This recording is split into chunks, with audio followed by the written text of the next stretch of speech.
Black Star Network is here. Hold no punches. I'm real revolutionary right now. Black power. Support this man, Black Media. He makes sure that our stories are told. Thank you for being the voice of Black America, Roland. Stay black. I love y'all. All momentum we have now, we have to keep this going. The video looks phenomenal. See, this difference between Black Star Network and black-owned media and something like CNN. You can't be black-owned media and be scared. It's time to be smart. Bring your eyeballs home. You dig?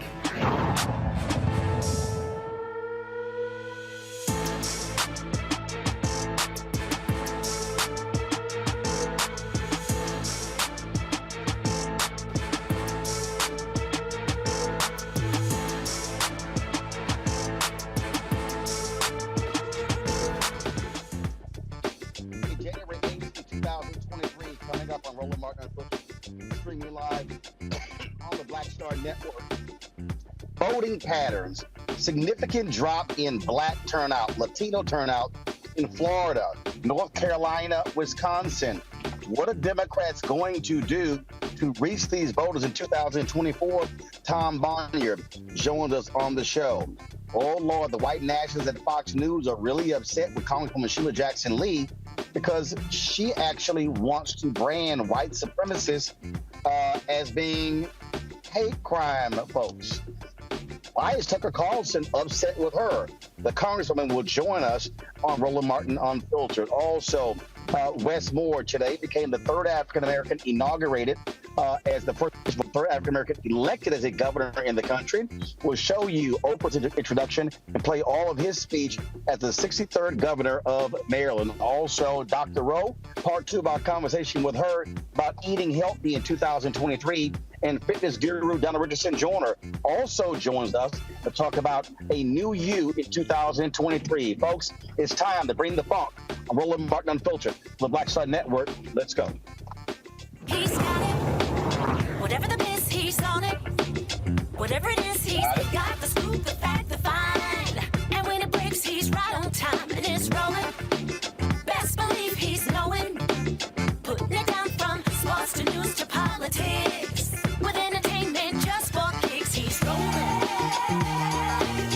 It's on go, y'all. It's Roland Martin, rolling with Roland now. He's funk, he's fresh, he's real, the best, you know he's Roland Martin now.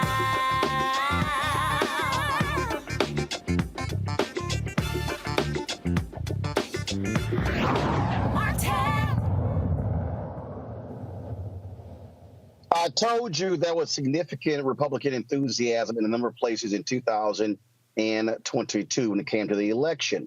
That was definitely the case in Florida.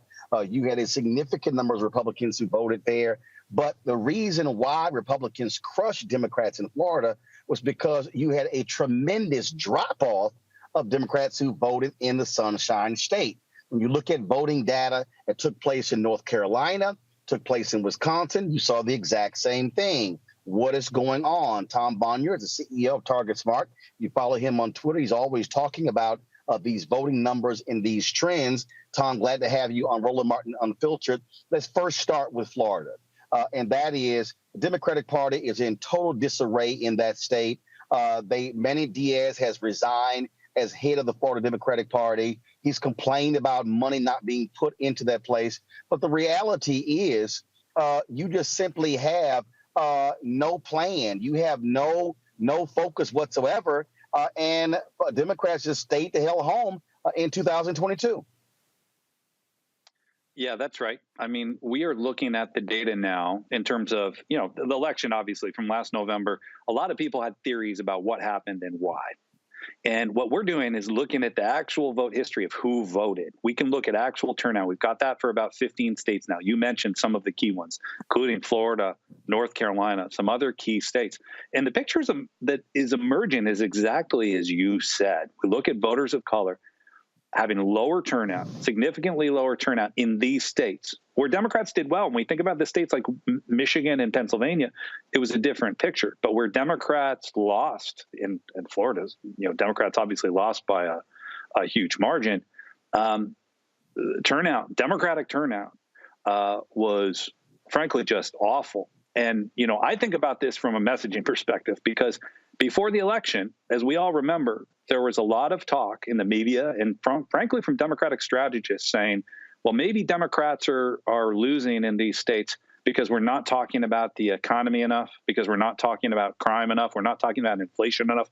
Maybe we're talking about Republican extremism too much. We're talking about the Dobbs decision too much. And the reality is where Democrats invested in communities of color and organized with communities of color and voters of color early, not in the last few weeks, and weren't afraid to run campaigns where we talked about these issues of Republican extremism and, frankly, the existential threat that they pose. That's where Democrats did well. But in places where Democrats were, frankly, following this, middle of the road message, and we've got to talk about the economy. It's not that we shouldn't be talking about the economy and crime, but where that was the centerpiece and where, frankly, Democrats were trying to be more like Republicans, things didn't go well.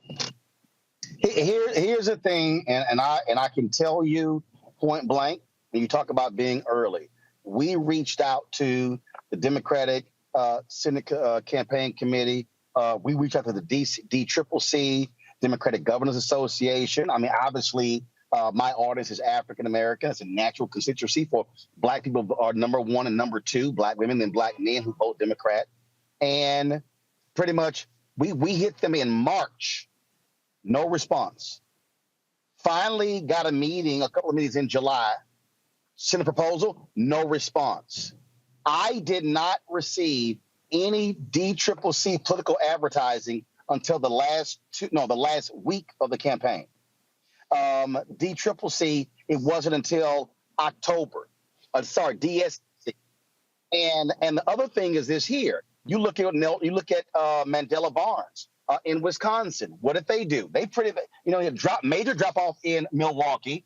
He gets those numbers. He's a United States senator. I talked to black activists there. They said there was absolutely no outreach there in Milwaukee. Sherry Beasley's campaign, I was reaching out to them very early. Guess what? They never brought us in, never did anything. Major black, her campaign didn't even ask President Barack Obama to come in. They didn't even bring in Vice President Kamala Harris. Here, Tom, I think the fundamental issue is this here. And I'm going to be very frank. White Democratic strategists are still thinking they can use the Obama playbook. Folks are just going to turn out. He's a once-in-a-lifetime candidate or two lifetime candidate. The black infrastructure that was put in place by Reverend Jackson, Ron Walters, Ron Brown after 1988 was obliterated because Obama didn't need it. And the white Democratic strategists who control the money refuse to listen to black people, and they're going to keep losing until they do. You know, there's this notion in campaigns, which has been, I've worked in Democratic campaigns for almost 3 decades, which is a little bit crazy. But there has been this sort of persistent notion that when we talk about, quote, base engagement, that it's something that happens late, right? That get out the vote is late. And so then that really lumps voters of color into this bucket where, well, we're going to spend that money and we're going to do that communication late in campaigns. And I think, you know, again, some campaigns have bucked that. Some organizations have not followed that trend and have invested early. And I think you see the difference. But I think the biggest difference, and I think what is lacking in a lot of these cases is, and this sounds obvious, but I think it's still lost upon many, is voters are going to vote if they believe that their vote can make a difference. If they see that it's potentially going to have an impact. You know, I think about that. We talk about the Dobbs decision. I talked about that a lot last year because you looked at that Kansas vote, an election that was put in August, an August primary, so that anti-choice Republicans could have their first victory. They could have right after the Dobbs decision. And what happened was there was a clear delineation there where if you voted no on that, you could protect a woman's right to choose in that state. And actually a state that people think of as a, you know, overwhelmingly white state, which it is. The coalition was actually quite diverse, especially seeing younger Latino women coming out in record-setting numbers, women turning out at a higher rate than men. Why was that? It was because they saw a clear line between their act of voting and the outcome that they desired, which was protecting choice. And we as Democrats are not doing a good enough job in connecting that line in enough of these communities that if you vote Democratic in these states, this is going to have this outcome that is important to you. That's where we're not doing enough of that work. Well, what you just said, Terrence Woodbury, a black pollster, literally had the data showing that. Cornell Belcher, the same. But again, and I need people listening, people like, well, Janie Harrison, they don't understand. The DNC doesn't get the lion's share of the money anymore. The real fundamental problem is that money is going to these PACs. Frankly, they're not diverse at all. And if they don't listen, and I'm saying to the Biden people right now, you should be investing right now for 2024 because you've got to tell the story of what you accomplished, because a lot of people, frankly, don't know. If they aren't focusing on that right now, they wait late, they may stand to lose next year. Yeah, I mean, that's absolutely right. This early investment, it's now. Now is the time. I will say, and I think we need to call this out as well, there has been this popular notion that has taken hold in the Democratic Party really over the last couple of election cycles, this notion that the path to victory for Democrats sort of universally is this appeal to less educated white working class voters, you know, be middle of the road. And, you know, people made this argument in Georgia. There's this false narrative that Stacey Abrams lost because she ran a, quote, GOTV, a turnout-only campaign. We worked with that campaign. We did polling, something I'm very proud of for Stacey Abrams. She did not run a mobilization-only campaign. She ran a campaign that appealed to all Georgians. I think the difference was people saw that, yes, she actually was talking to voters of color and focusing on mobilization early. And people took that as such a departure from the norm that it seemed like, some sort of error. It wasn't. It's what we all need to be doing. There are many other reasons why she faced a difficult path there, but people attributing that to this notion that, well, she lost because she focused too much on trying to mobilize the base is absurd when, frankly, we aren't seeing enough resources. And again, I'm not saying that campaign resources shouldn't go to persuasion. They absolutely should. And Democrats, there's a certain calculus, as you know, having done this work for years, there's a path to victory. And that includes a very diverse coalition in all these states. The problem is, at this point, in most of these cases, and certainly in these states and races where we lost by these surprisingly large margins and Democrats stayed home, I don't think anyone can look at that and say, well, we invested enough in base mobilization. That's exactly what it is. So, Tom, we're going to continue focusing on this all up the next year, and hopefully these strategies are paying attention. We appreciate it. Thanks for your good work. Thank you. All right, got to go to a break, folks. When we come back, Congresswoman Sheila Jackson Lee talks why she's being attacked by Fox News. We'll explain next. Roland Martin Unfiltered on the Black Star Network. Most people think that these television shows that tell stories about who we are as black men, and then they paint these monolithic portraits of us. They think that they're being painted by white people. And I gotta tell you, there are a whole bunch of black folk that are the creators, the head writers, the directors of all of these shows, and that are still painting us as monoliths. The people don't really want to have this conversation. No, they don't.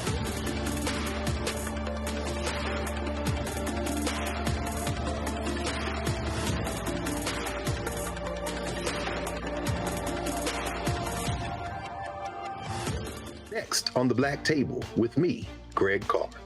Our legal roundtable is back in session as we look at yet another potential landmark case being considered by the United States Supreme Court. This one is called 303 Creative versus Alennis, and may be the most important and far-reaching First Amendment, that is freedom of speech, case of our time. It could, depending on how the court rules, open the door for a return of Jim Crow segregation laws. It's true. If you say we can discriminate against one, you're saying we can discriminate against all. That's on the next Black Table. Don't miss it. Right here on the Black Star Network. So this is Roger Bob. I got a message for Roland Ascot Martin. Buddy, you're supposed to be hooking me up with some of these ascots that you claim to wear. Where's mine, buddy? Hey, yo, Peace World. What's going on? It's the Love King of R&B, Raheem Devon, and you're watching Roland Martin Unfiltered.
All right, folks, welcome back to Roland Martin Unfiltered on the Black Star Network. Let me further unpack the conversation we just had with Tom Bonnier, and that is what we are dealing with here. When you look at the actual data, you will see that black voters who are 65 and older are more than likely to self-identify as Democrats. Voters who are 55 and older, somewhat. But as you go below 55, 45, 35, 25, 18, they're less likely to identify as Democrats. Now, you look at how they vote, they are likely to vote Democrat, but less likely to self-identify, which means that Democrats have to actually work harder to appeal to their base voters. And so what you have is you have these white Democratic strategists who sit in these meetings and they think, oh, we're going to get anywhere from 85 to 88, 90, 95% of the black vote. The question is not the percentage that they're going to get. The question is how many turned out. So Mandela Barnes, oh, he got 90% of the black vote in Milwaukee and Wisconsin, yet he lost. The issue wasn't the number, percentage number, it was the turnout, which means that Democrats are going to have to be more aggressive in how they target. Aggressive means spending money. Aggressive means you're going to have to put resources into it. So what you're seeing right now is all across the country, you're seeing where Democrats are losing because they are not properly investing, as you heard Tom say earlier, where black folks are. Let me be real clear. We saw that even in Georgia with the Warnock campaign. They were not necessarily putting money into black newspapers throughout. They did it like September or even later. When you start looking at, folks, again, how you win, today's black voter is different from the black voter of 10, 20, 30, 40 years ago. Unfortunately, the people who control the money in the Democratic Party are white Democratic strategists. Let me say that again. They are white Democratic strategists. Overwhelmingly, they control the money. Even when you have black campaign managers, even when you have black senior advisors, who controls the money? That is what determines, and what they then do is they try to put nearly all that money in television. Well, here's the problem when you put that money in television, that's not ground. You're not educating, and people are turning television ads off. That, folks, is what's at play. And we keep saying that, we keep telling folks that, but they don't listen, but you keep getting your ass kicked, then you might wake up and realize, let's actually listen to folks. Robert Patillo is on my panel. He's a host of People, Passion, Politics, News Talk 1380 WAOK in Atlanta. A. Scott Bolden, lawyer here in Washington, D.C. We also have Rebecca Carruthers, Vice President for Fair Election Center. Glad to have all three of you here. Robert, the point that I was just making there, we saw it in Georgia. It really was the outside groups that really helped the Warnock campaign. They were sleepwalking for a while there because they kept putting that money in television. They weren't activating the ground. Well, Roland, if you look at the difference between, let's say, Georgia, where you have Warnock running, and North Carolina, where you have Sherry Beasley running, you have to look at the difference being the outside groups, whether it's Black Voters Matter and Latasha Brown, whether it's SCLC, NAACP, Rainbow Post Coalition, Georgia Coalition for the People's Agenda. Those were the people who were filling that gap that the Democratic Party had left, and that is what really pushed Warnock across the finish line when it comes to that election. And as long as they continue to run this this same tired playbook of give black people nothing and just assume they're going to turn out, they're going to keep losing.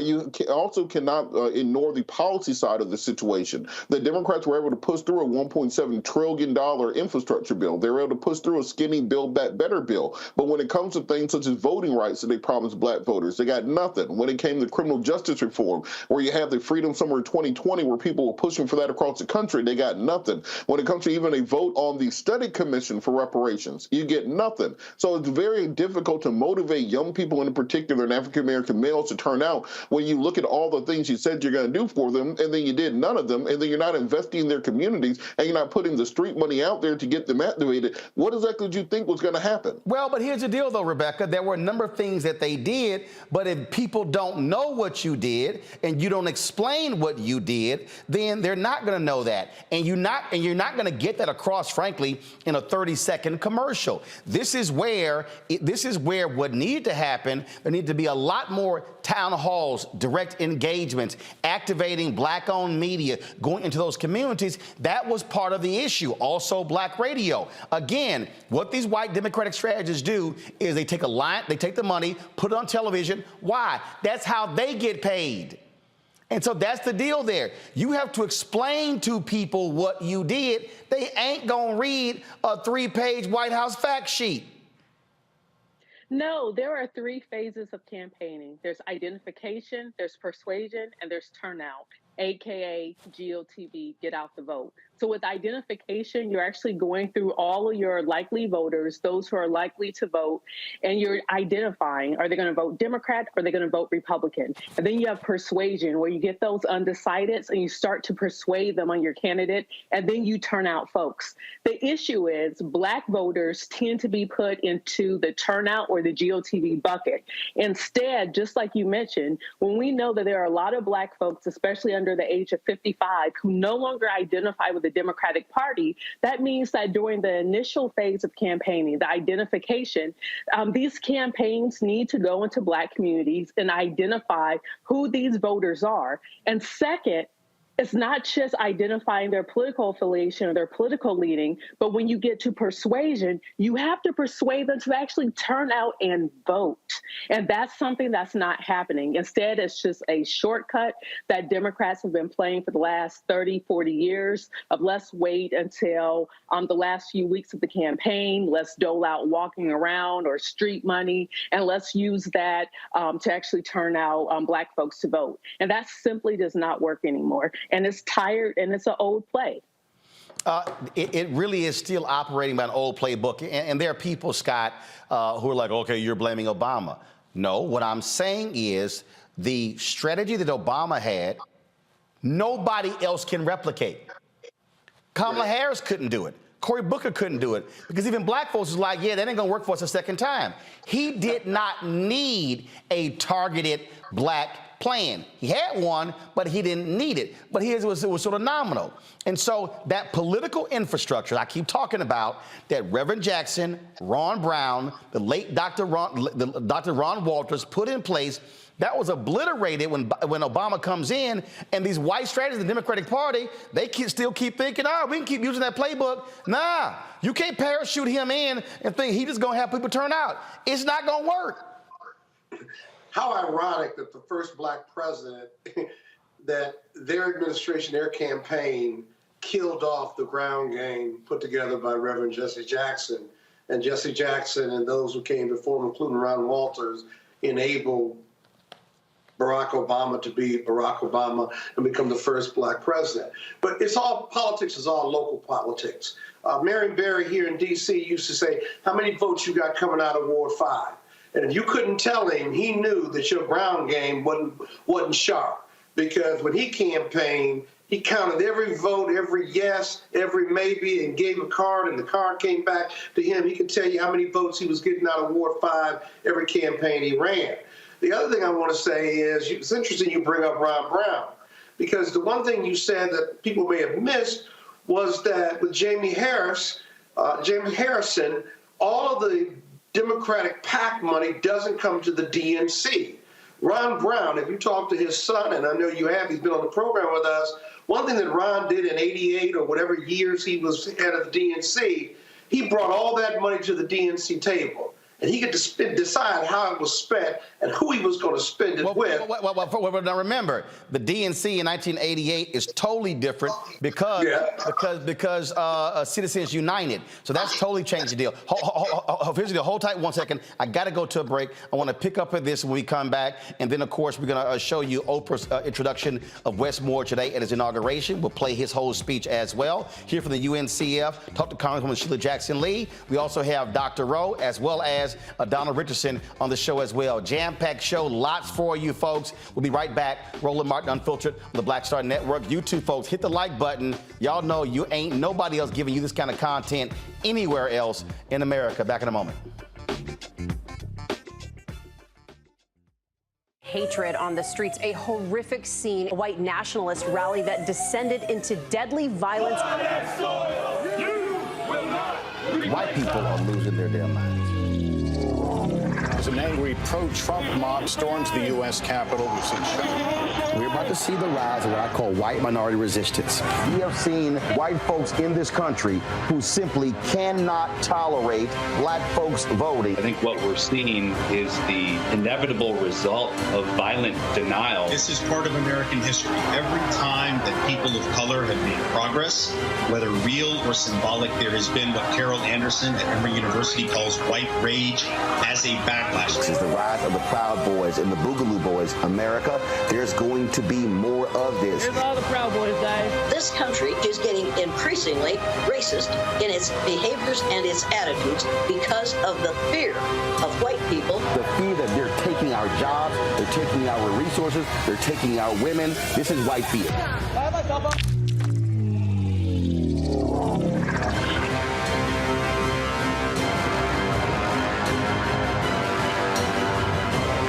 I'm Dr. Jackie Hood Martin, and I have a question for you. Ever feel as if your life is teetering and the weight and pressure of the world is consistently on your shoulders? Well, let me tell you, living a balanced life isn't easy. Join me each Tuesday on Black Star Network for A Balanced Life with Dr. Jackie. We'll laugh together, cry together, pull ourselves together, and cheer each other on. So join me for new shows each Tuesday on Black Star Network, A Balanced Life with Dr. Jackie.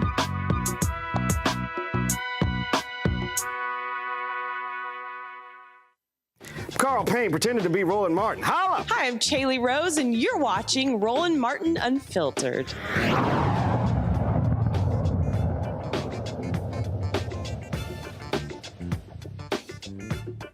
And welcome back to Roland Martin Unfiltered. Scott, go ahead and finish your point.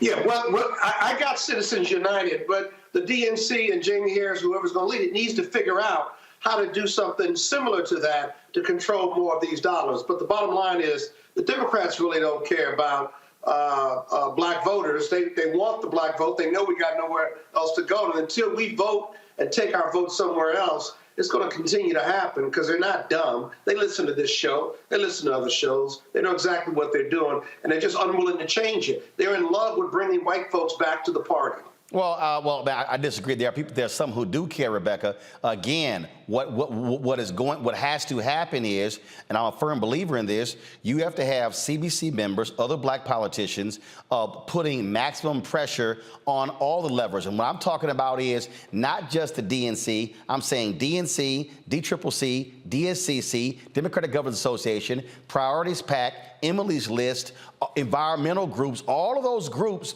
And there has to be a reckoning to say, yo, y'all play us, we gonna keep losing, and y'all keep trying to go after that suburban white voter. This is your base. I don't care who you are. You don't lock down your base in any area, you lose. Right. Right now, the CBC is the largest caucus on the progressive side. They could really take over the D-Trip. In fact, right now, what I would suggest for them to do is start knocking on doors in black neighborhoods and organizing black folks around what's happening with local school boards, especially with critical race theory, especially with black history being removed from a lot of our public schools. That's something very easy and simple that they could start organizing black communities around. Oh, absolutely. All right, folks, let's go to our next story. Today in Annapolis, Maryland, Wes Moore was sworn in as the 63rd governor of Maryland. He is the third African-American elected governor since Reconstruction. Of course, Doug Wilder was first in Virginia. Deval Patrick was second in Massachusetts. And it was Wes Moore today in Maryland. There were a number of people who were there. Actor Chris Tucker were among those folks there. And it was Oprah Winfrey, of course, who had Wes Moore when he was a book author on her show, who gave the introduction before he gave his speech as governor of Maryland. I will, to the best of my skill and judgment. To the best of my... Hello, Maryland! I can tell you it is such a joy to be here on this day, and what a joy to be back here in Maryland. I'm back! I have to say, I was just 22 years old when I first came to Maryland. I was starting a new job as a co-anchor of the 6 o'clock news on WJZ-TV. And I left my home in Nashville, and I drove myself here in an Oldsmobile Cutlass to Baltimore.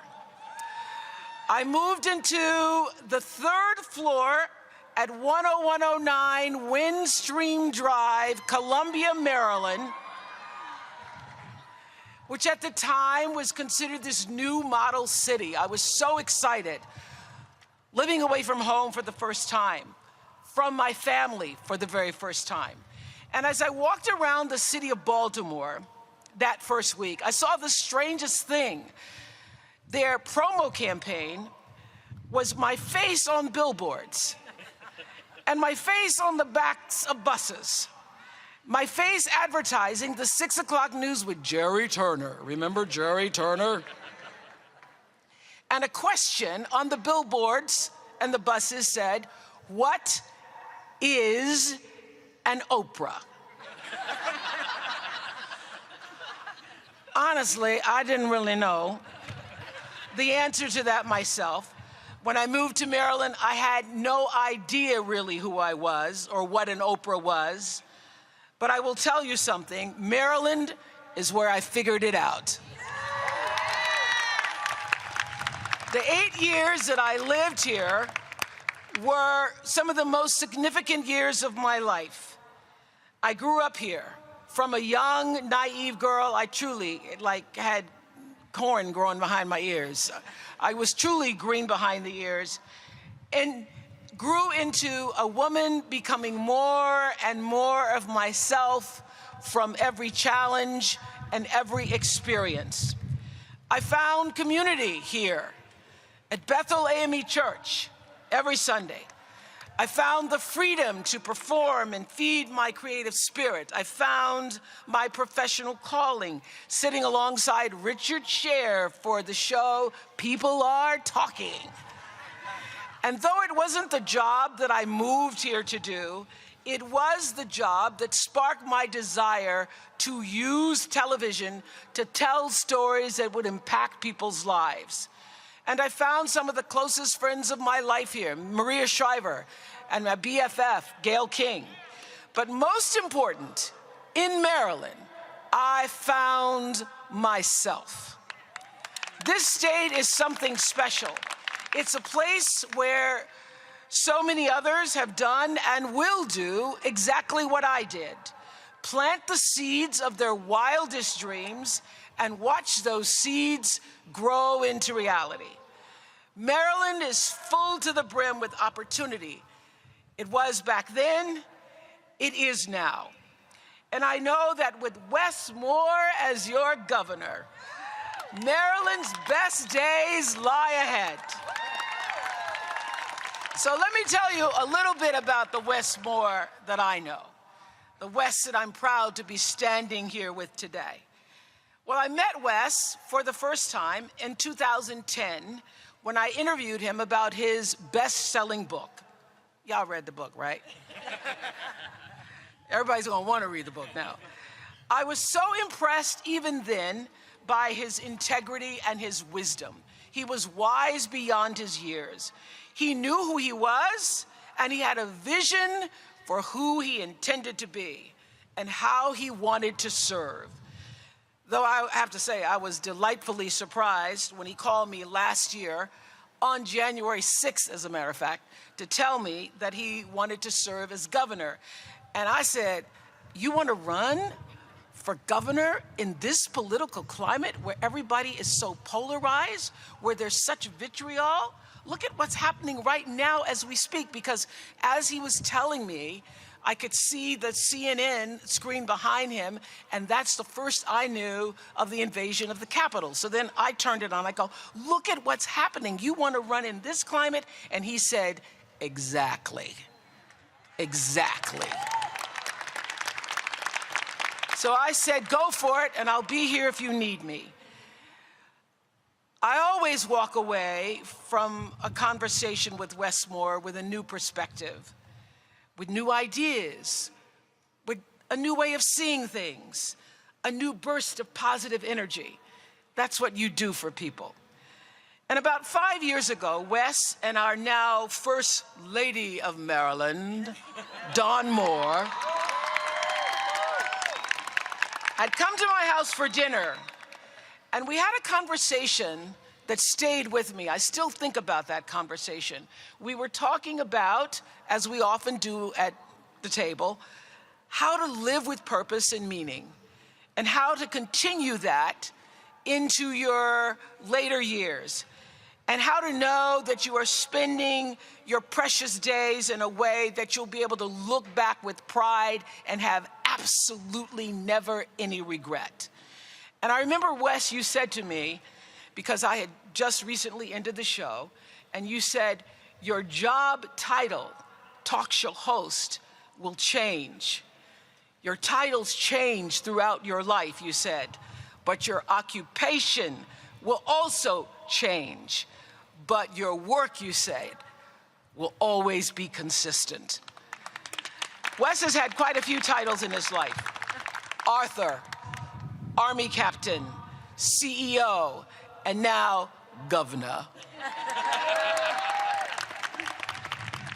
The man has worn many hats, but the work he's done, the work he has always done, that has never changed. It has not changed, not even a little. He has always been committed to helping young people find purpose and direction in their lives. That's why he started a small business in Baltimore that gave a helping hand to college students who needed one. He's always believed that everyone deserves an equal shot at success, an opportunity to live well, to have lives that are meaningful and provide for their families in the way that he's able to provide for James and Mia. That's why he joined the Robin Hood Foundation, one of the largest anti-poverty organizations in America, and distributed more than $600 million to families in need. He has always loved our country and believed that our country is worth fighting for. That's why he served as a captain and a paratrooper in the 82nd Airborne Division. So you see, this might be his first day as an elected official, but Wes Moore has been a public servant his entire adult life. And there's so much more to come. He's just getting started. I once asked Wes what service meant to him, and he told me, it's the thing that makes your heart beat a little bit faster. Well, something tells me that as you prepare to tell us about your vision for a stronger, safer, and more equitable Maryland, a Maryland that leaves no one behind, as you prepare to serve the state that has meant so much to you, I do believe that your heart must be pumping, pumping, pumping, pumping some wild, ecstatic excitement and love for Maryland and all who abide here. It is my honor to introduce you as my friend, to introduce you as someone who I believe in, as a man I truly respect, and a man I so trust. I trust you. I trust your vision. I trust your leadership. And I want you to know you can trust it too. In your new governor, Wes Moore.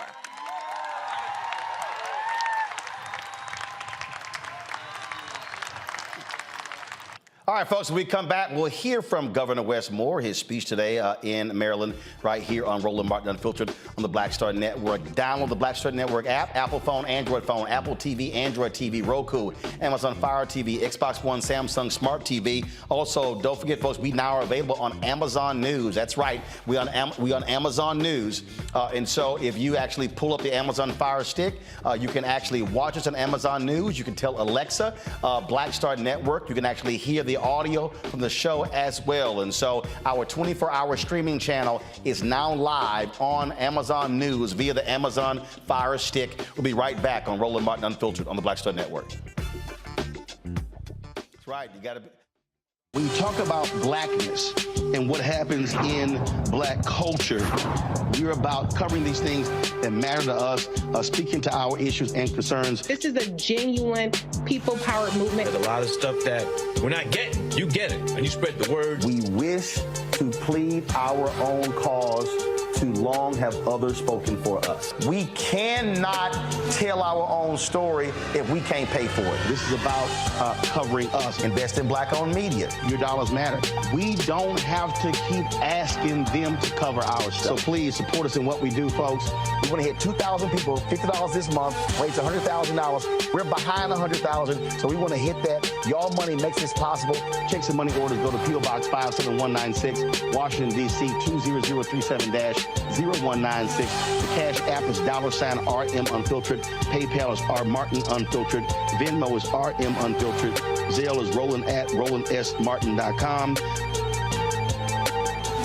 On a next, A Balanced Life with me, Dr. Jackie. People can't live with them, can't live without them. Our relationships often have more ups and downs than a boardwalk roller coaster, but it doesn't have to be that way. Trust your gut. Whenever your gut is like, this isn't healthy, this isn't right, I don't like the way that I'm being treated. This goes for males and females.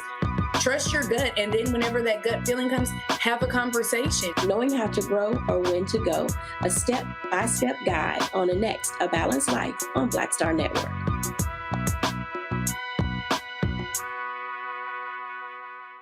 Pull up a chair, take your seat at the Black Table with me, Dr. Greg Carr, here on the Black Star Network. Every week, we'll take a deeper dive into the world we're living in. Join the conversation only on the Black Star Network. Hi, everybody. This is Jonathan Nelson. Hi, this is Cheryl Lee Ralph, and you are watching Roland Martin Unfiltered.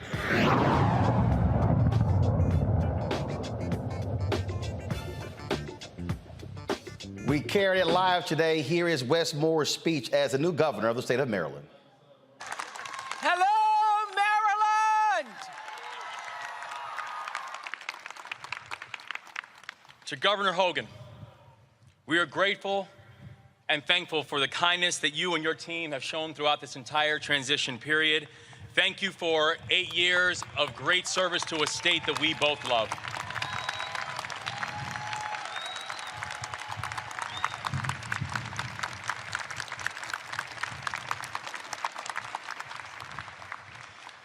To my dear friend Oprah Winfrey, a Maryland girl at heart, thank you for your incredibly kind and gracious introduction. It is an honor to be with you today and always, and thank you for always being in my corner. To your new First Lady,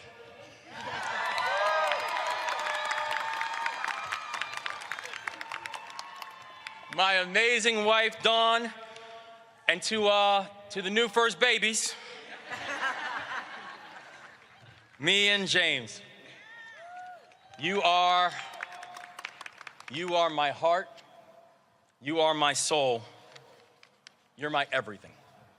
And I love you.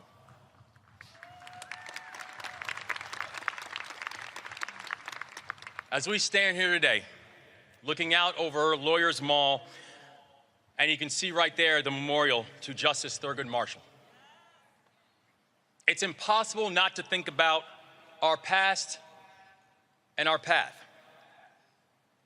We're blocks away from the Annapolis docks, where so many enslaved people arrived in this country against their will, and we are standing in front of a Capitol that was built by their hands. We have made uneven and unimaginable progress since then, and it is a history that has been created by generations of people whose own history was lost, stolen, or never recorded.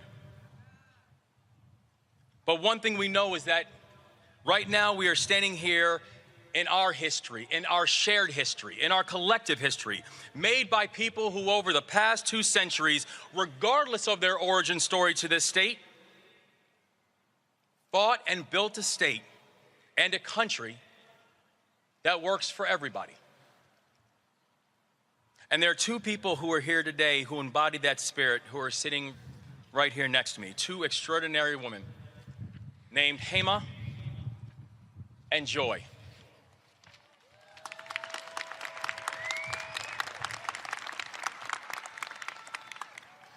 Hema came to this country from India. Joy from Jamaica. Yeah, man. They immigrated to America with hope in their hearts, not just for themselves, but for future generations. And now, today, they are sitting here together at the inauguration of their children to become the governor and lieutenant governor of a state that helped to welcome them. Please stand up. Please stand up so everybody can see you both.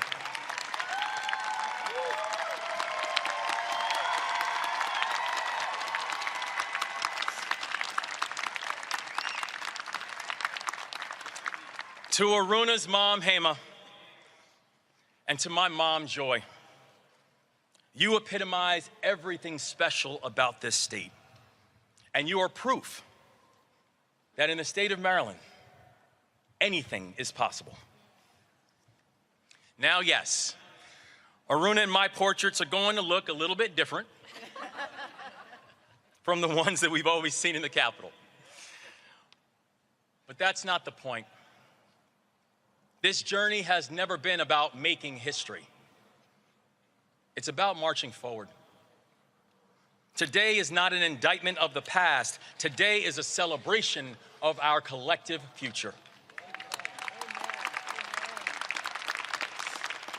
And today, our opportunity to begin this future is so bright it is blinding, but only if we are intentional, inclusive, and disciplined in confronting challenges, making hard choices, and seizing this opportunity in front of us. Our state is truly remarkable. From my birthplace of Montgomery County to my adoptive home of Baltimore City, from the sandy beaches of the Eastern Shore to the rolling hills of West. Yeah, go ahead, Eastern Shore. Go ahead and make yourselves known. To the rolling hills of Western Maryland and everywhere in between. Maryland is home to spectacular natural beauty and dynamic industries and people as talented as they are determined. But the truth is, Maryland is asset rich and strategy poor. And for too long, we have left too many people behind. We know it is unacceptable that while Maryland has the highest median income in the country, 1 in 8 of our children live in poverty. We know it is unacceptable that in the home of some of the best medical institutions on the planet, that more than 250,000 Marylanders lack health coverage. We've been asked to accept that some of us must be left behind, and that in order for some to win, it means others must lose.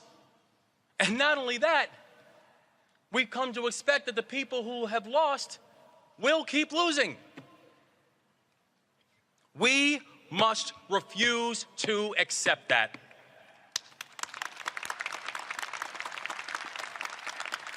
Instead, I'm asking you to believe that Maryland can be different. I'm asking you to believe that Maryland can be bold, and I'm asking you to believe that in this moment, Maryland can lead. I'm asking you to understand that it is time for our policies to be as bold as our aspirations, and to confront the fact that we have been offered false choices. We do not have to choose between a competitive economy and an equitable one. Maryland should not be 43rd in unemployment or 44th in the cost of doing business.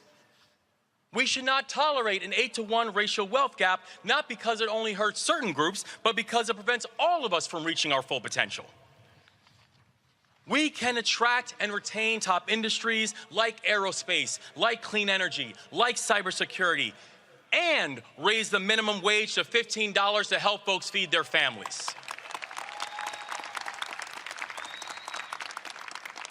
Maryland can reward entrepreneurs who take bold risks and provide stability for families in need. Maryland can be the best place in America for employers and employees. It shouldn't be a choice, it isn't a choice, and the path forward requires us to do both of these things together. And here's another false choice we often hear: that people must choose between feeling safe in their own community and feeling safe in their own skin. Over the last 8 years, we have seen the rate of violent crime rise, and many Marylanders have grown weary in their faith that governments can actually keep them safe. We can build a police force that moves with appropriate intensity and absolute integrity and full accountability, and embrace the fact that we cannot and will not militarize ourselves to safety.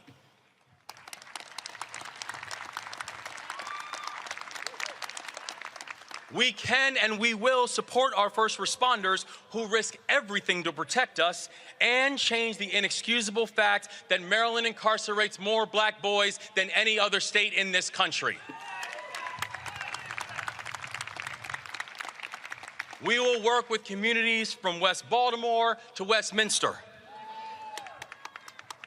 to share data so we can keep violent offenders off of our streets, and we can welcome people who have earned a second chance back to our communities.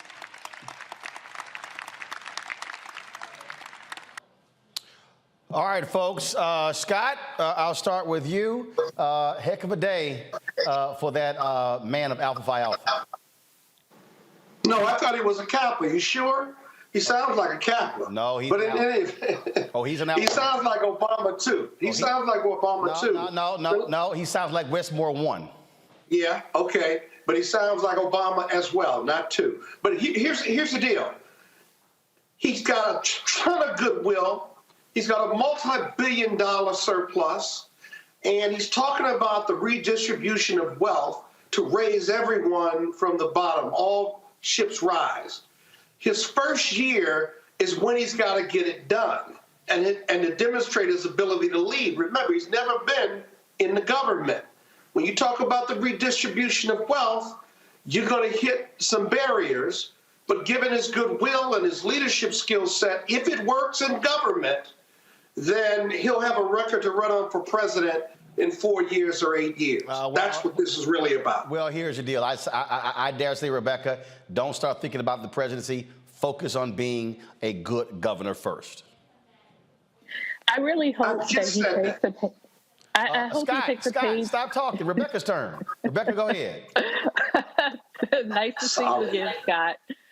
I really hope he takes the page from Maynard Jackson's role when he was mayor of Atlanta. I know being a mayor of a large city is very different than being a governor, but the reason why I say that is with Maryland's current surplus and also all that ARPA money, over $6 billion that went to Maryland, if he's talking about transitioning wealth, if he's talking about really building and digging in to BIPOC, Black and brown businesses, he definitely has the resources to do so, and I hope he uses Mayor Jackson's blueprint in order to do so. Right, about 20 seconds, your response, if I could go to the break and play the second half of his speech. Well, I think the biggest thing is rebuilding Baltimore, as any governor of Maryland has to do. There's no reason for that city to not be one of the crown jewels of this country. I think having a mayor that can work, or a governor that can work with the mayor of Baltimore as opposed to against them, is a big step forward. Absolutely, and of course, if you're Maryland, you need a strong Baltimore when it comes to now sales taxes and property taxes, things along those lines. And so that is going to be really important. Plus, Governor Wes Moore has the benefit. Democrats control the legislature, and the top 4 officials in the state of Maryland, all African American. And so that's also important when it comes to black politics. Hey, folks, don't forget, you can now watch us on Amazon News with the Amazon Fire Stick. So all you got to do is if you use that device, you can also have us on your main page. So that's where we are. And so please support us there and support us on all Amazon, Apple phone, Android phone, Apple TV, Android TV, Roku, Amazon Fire TV, Xbox One, Samsung Smart TV as well. When we come back, part 2 of Governor Wes Moore's inauguration speech today in Annapolis, Maryland. We'll be back in a moment. On the next Get Wealthy with me, Deborah Owens, America's Wealth Coach, we're talking about the difficulty of being able to acquire wealth for Black Americans. My guest, Emily Flitter, is the author of The White Wall: How Big Finance is Bankrupting Black Americans. The bad stuff that you feel when you're dealing with the financial services industry is not your fault. It's not your fault, and you don't deserve to be treated like this. That's right here on Get Wealthy, only on Black Star Network. Next on the Black Table with me, Greg Carr. Our legal roundtable is back in session as we look at yet another potential landmark case being considered by the United States Supreme Court. This one is called 303 Creative versus Alennis, and may be the most important and far-reaching First Amendment, that is freedom of speech, case of our time. It could, depending on how the court rules, open the door for a return of Jim Crow segregation laws. It's true. If you say we can discriminate against one, you're saying we can discriminate against all. That's on the next Black Table. Don't miss it. Right here on the Black Star Network. We're all impacted by the culture, whether we know it or not. From politics to music and entertainment, it's a huge part of our lives, and we're going to talk about it every day right here on The Culture with me, Faraji Muhammad, only on the Black Star Network. This is Judge Mathis. Hi, I'm Teresa Griffin. Hi, my name is LaToya Luckett, and you're watching Roland Martin Unfiltered. All right, folks, welcome back. Here's part 2 of Maryland Governor Wes Moore's inauguration speech. I know what it feels like to have handcuffs on my wrists.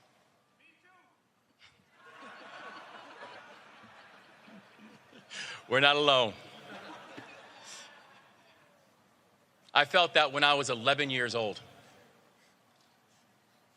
I also know what it's like to stand with families and mourn the victims of violent crime. We do not have to choose between being a safe state and a just one. Maryland can, and we will, be both.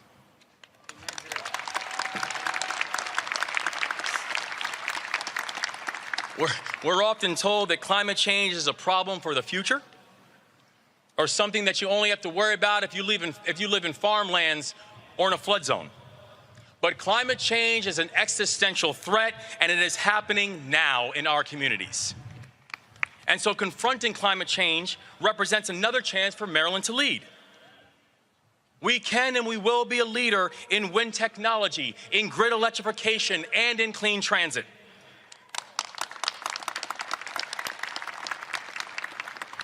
We will protect our jewel, the Chesapeake Bay, and address toxic air pollution that chokes our cities, and we will put Maryland on track to generate 100% clean energy by 2035 and create thousands of jobs in the process. Clean energy will not just be a part of our economy, clean energy will define our economy in Maryland. But that requires everybody. companies, communities, state and local governments, and the people to take bold and decisive action together. And importantly, we do not have to choose between giving our children an excellent education and an equitable one.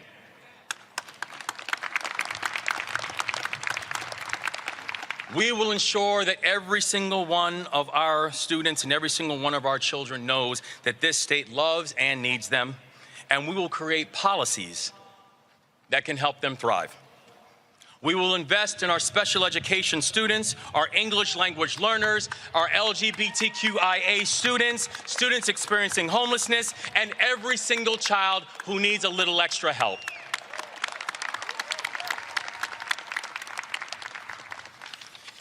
And we will see to it that mental and behavioral health challenges do not prevent our children from getting the education that they deserve as well.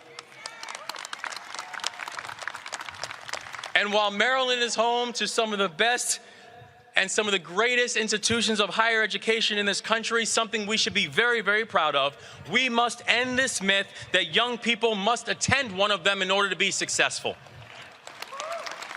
That's not the path for every student. To be clear, it wasn't my path. I joined the military when I was 17 years old.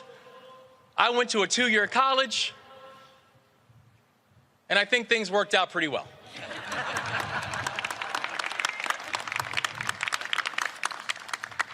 Every student in Maryland will know that there are paths to their success and their fulfillment.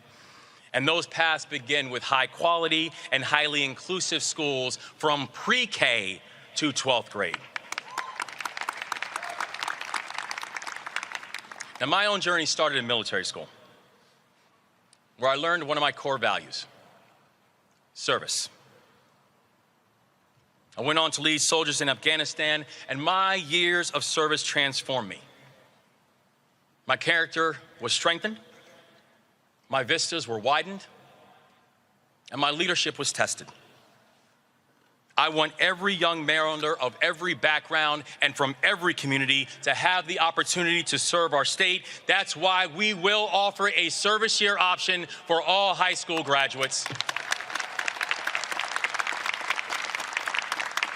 A year of service can prepare our young people for their careers and also provide our state with future leaders, public servants that we desperately need. The challenges that we will face will require all of us to answer this call to service, to go out and join the ranks of our teachers and our firefighters, our police officers and our civil servants, our nurses and our union members. You've elected me to serve as your governor, but the work will be done together.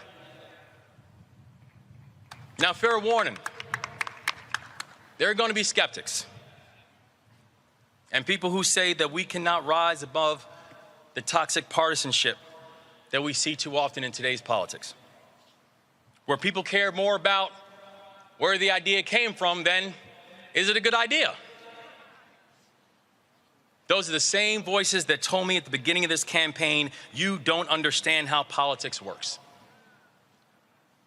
And to them, I said and I say, we must govern on big principles and not on petty differences.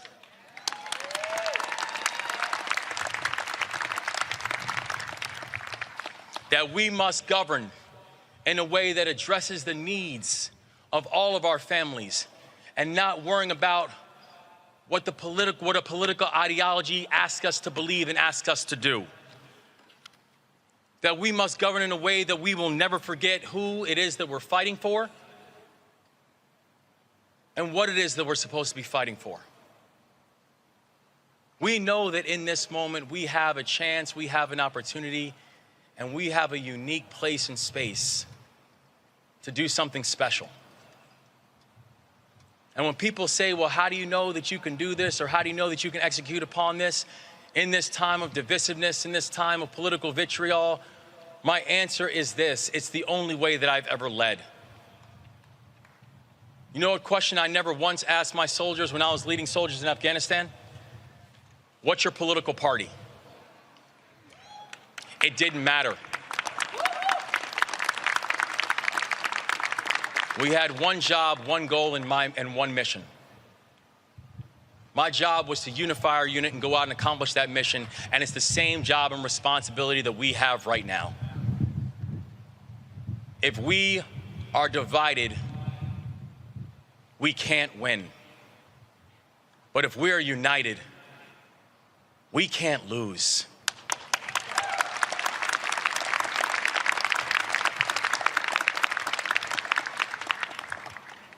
Now, we know that we stand here on the cusp and in a time of a historic measure. And we're very humbled by that. We know that in this time, that while for both Aruna and myself, that we're walking in a space that and we're able to see higher because of the shoulders that we're standing on. We also know that is not the assignment. That in this time and in this moment, we have a unique opportunity to lead and to love. We have a unique opportunity to build and to grow. But that opportunity can only happen if we're doing it together. Now is the opportunity that we have to march forward and to march together. And let us march on till victory is won.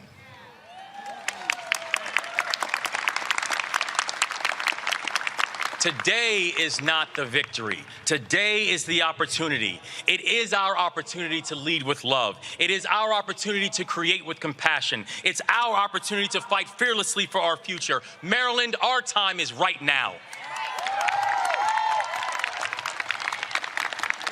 Our time is now to build a state that for those who came before us, that they fought for, and it's a state that leaves no one behind. This is not a slogan, it is the fulfillment of a hope. Maryland, it's time, let's lead and let's do it together. God bless you all, and thank you so much. Robert Patillo, powerful point there to hear the new governor talk about what it felt like to have handcuffs placed on him when he was just 11 years old.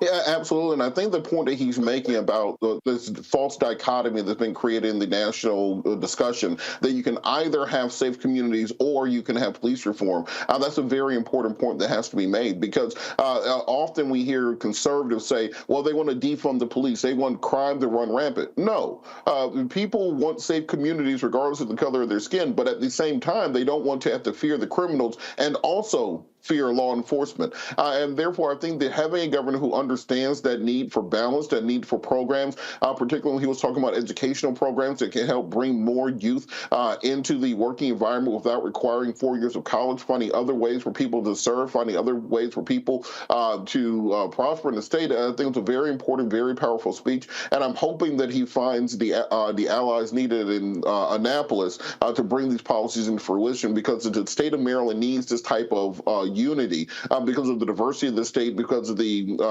various areas of the state that have grown apart. Having a governor trying to pull that back together is crucial. Rebecca, normally these inauguration speeches are pretty boring. That was a very substantive and effective speech. Yeah, it was. And I really look forward to see what he's going to do over the next 4 years. I know a lot of people are excited because he speaks well, he presents well, he has a beautiful family, and a lot of people are talking about him perhaps running in 2024 or 2028. But I actually want to see him govern. I want to see him take the time to do what it is that he outlined in today's speech and actually really work hard to make sure that the legislature is passing meaningful legislation, that he's being a friend to the mayor in Baltimore, that he's being a friend to the county executive in Prince George's County, that he's working with Montgomery County to really push those communities forward. And we'll actually see some good progress in Maryland if that happens, rather than having a governor who says the right thing, as we've had with the previous governor, but was adversarial, especially to Baltimore and at times to Prince George's County. Scott? Yeah. The question will be, will he overcome politics or will politics overcome him? One of his favorite lines on the stump that he didn't use today was when he talks about poor, Black, and disenfranchised folks, he wants to create employers, not employees. So he's got this entrepreneurship piece that's going to go with all ships being lifted. And so there again, he's got to get it done. There is no other governor that speaks like him, no other governor that has that positive of a message and believes that much in his ability to marshal these resources and lead Maryland. If he's able to do it, regardless of what he runs for in the future, if he's able to do that, he is going to be a transformational leader for the state of Maryland. All right, folks, got to go to a break. Coming up next, Congresswoman Sheila Jackson Lee will also talk with the UNCF about a major donation they've received. Folks, don't forget, you can vote for us for the NAACP Image Award. That's right. Here's what you do. You go to vote.naacpimageawards.net. Scroll down to the category Outstanding News, Information, Series, or Special. Select that category. Then what you do is scroll to Roland Martin Unfiltered, Black Votes Matter Election Night Coverage. Click on Vote. You can then scroll back to the other categories as well. You can register your vote with the email of your choice. You can actually use more than one email if you want. Only one vote is allowed per email address. Then confirm that you're not a robot. Voting ends February 10th at 9 p.m. Eastern. Let's go ahead and bring this home. We're the only Black-owned media company that actually got nominated for an Image Award. We'll be right back.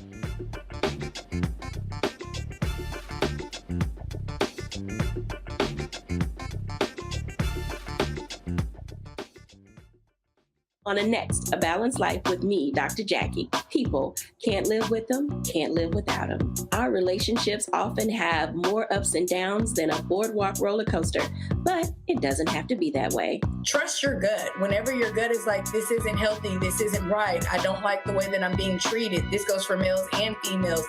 Trust your gut, and then whenever that gut feeling comes, have a conversation. Knowing how to grow or when to go, a step-by-step guide on the next A Balanced Life on Black Star Network.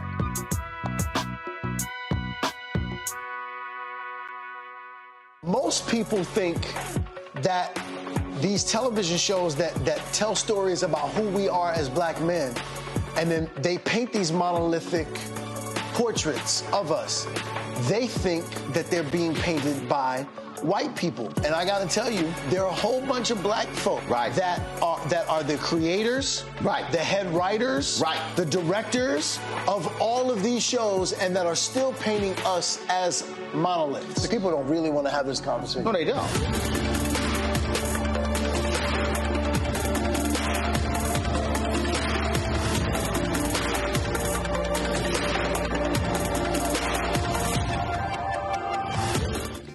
What's up, everybody? It's Godfrey, the funniest dude on the planet. Hi, I'm Israel Houghton. Apparently, the other message I did was not fun enough. So this is fun. You are watching Roland Martin, my man, Unfiltered.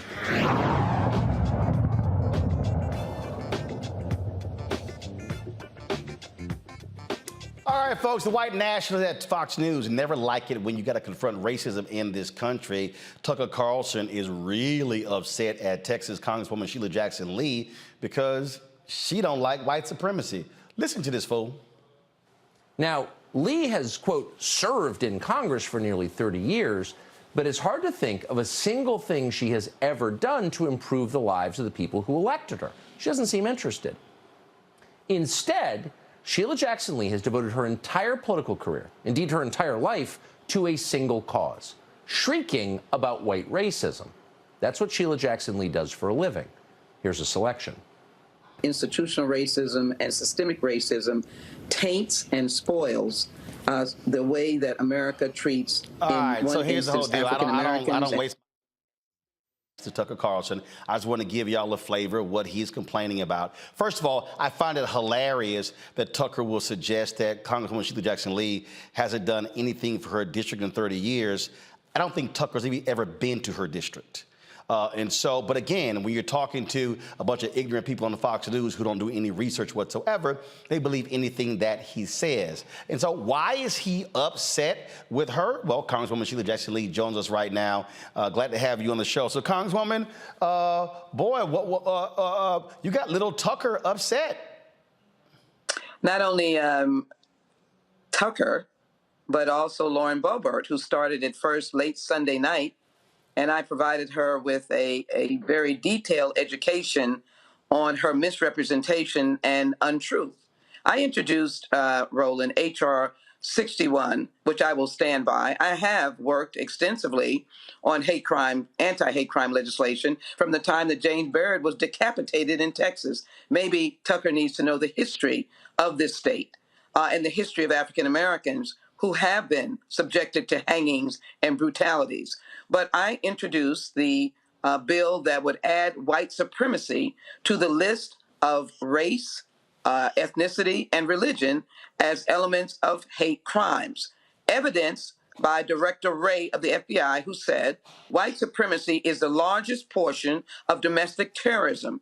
And unlike years back, when Al Qaeda was a threat to the United States, domestic terrorism is. Should I list Buffalo, New York? Should I list Mother Emanuel?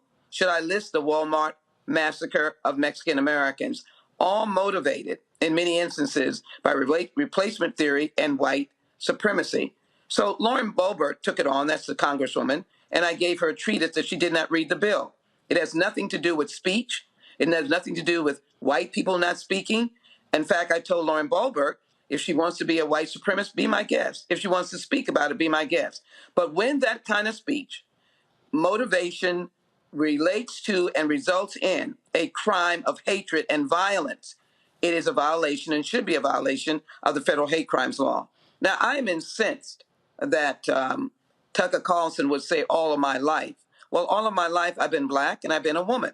And so if it is necessary to speak about racism and what it does to taint America's soul and soil, I will do so. But I do so in the embrace of diversity, of the freedom of all backgrounds, white people, Hispanics, African Americans, Asians, others, and all religions. I'm known for that. I am known for that.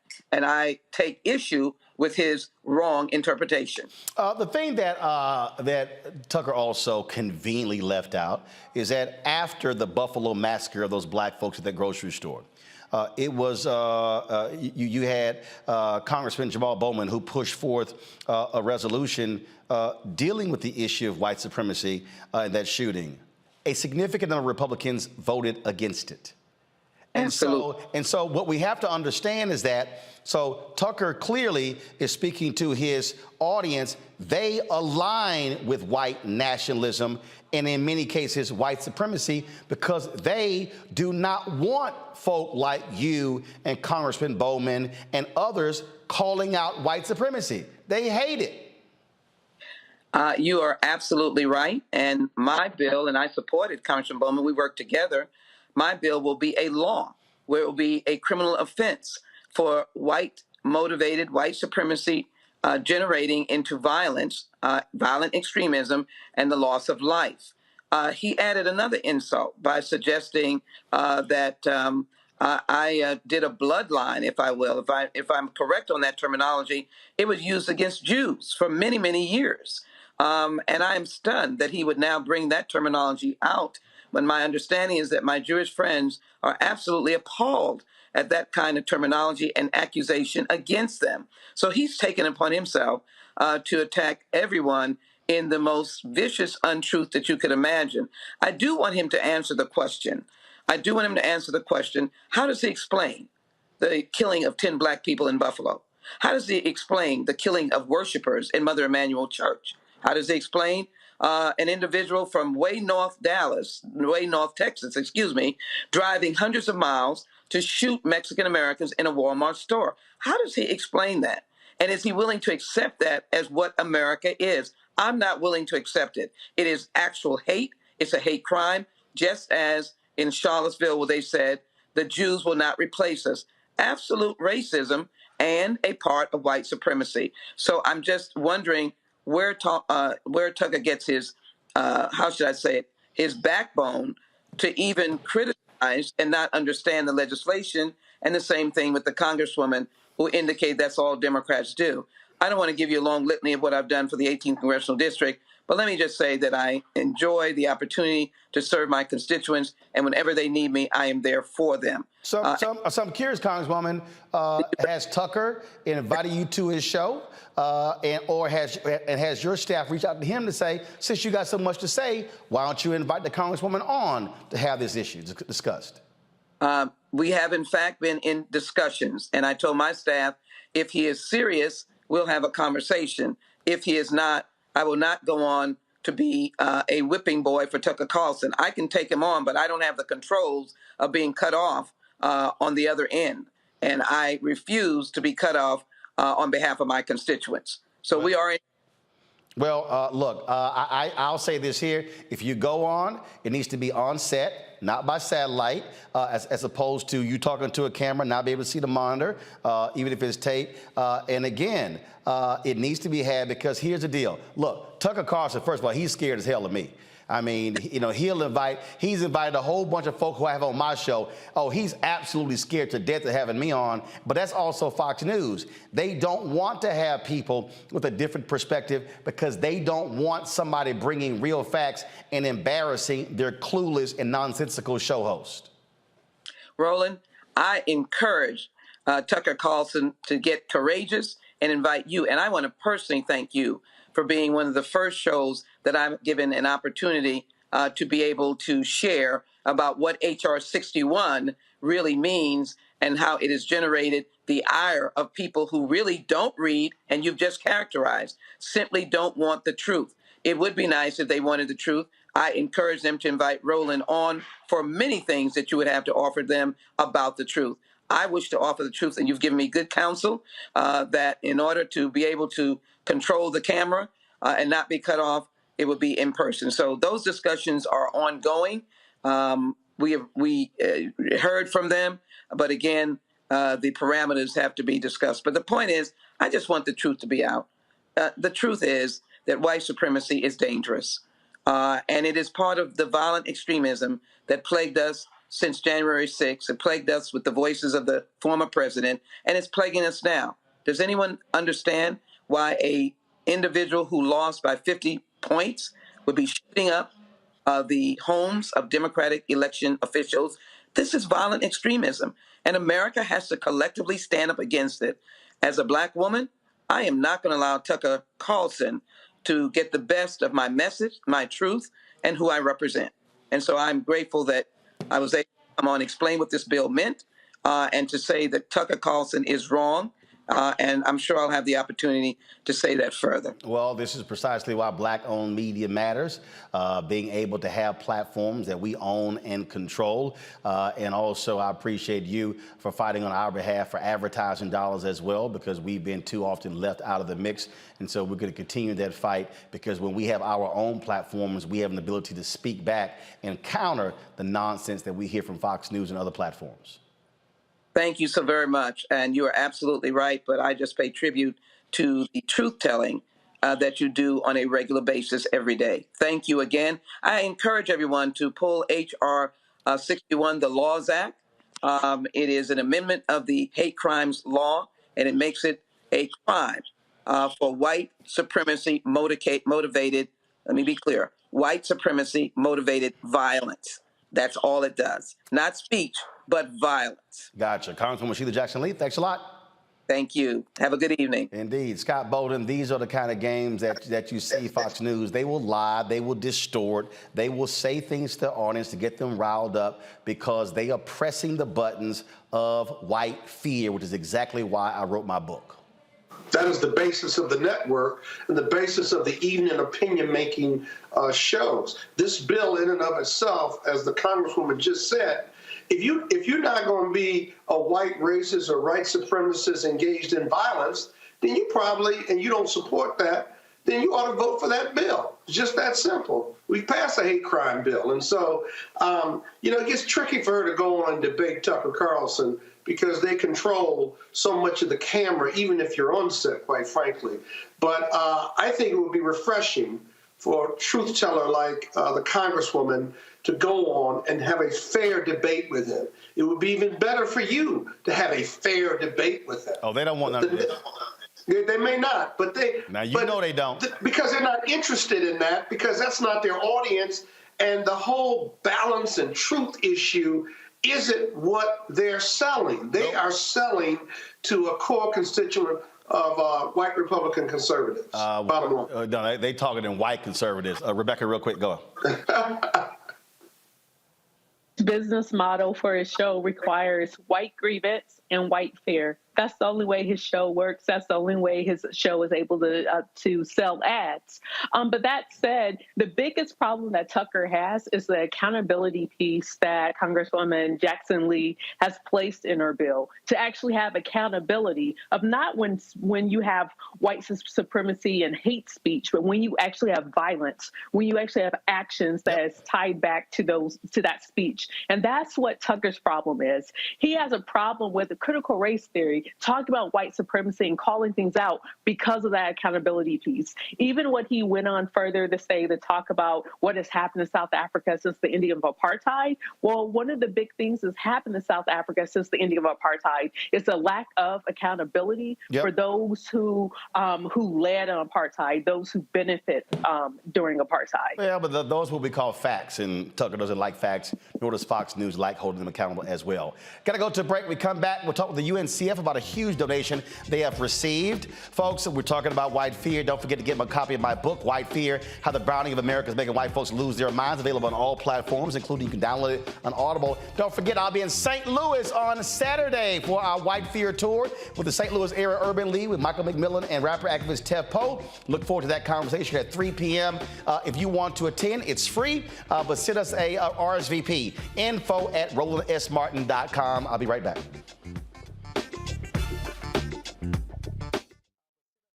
I'm Deborah Owens, America's Wealth Coach, and my new show, Get Wealthy, focuses on the things that your financial advisor and bank isn't telling you, but you absolutely need to know. So watch Get Wealthy on the Black Star Network.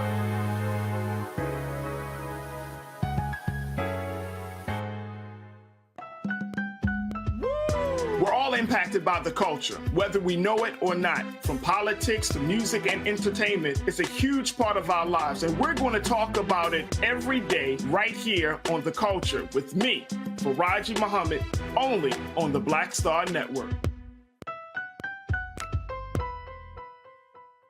Pull up a chair, take your seat. The Black Table with me, Dr. Greg Carr, here on the Black Star Network. Every week, we'll take a deeper dive into the world we're living in. Join the conversation only on the Black Star Network.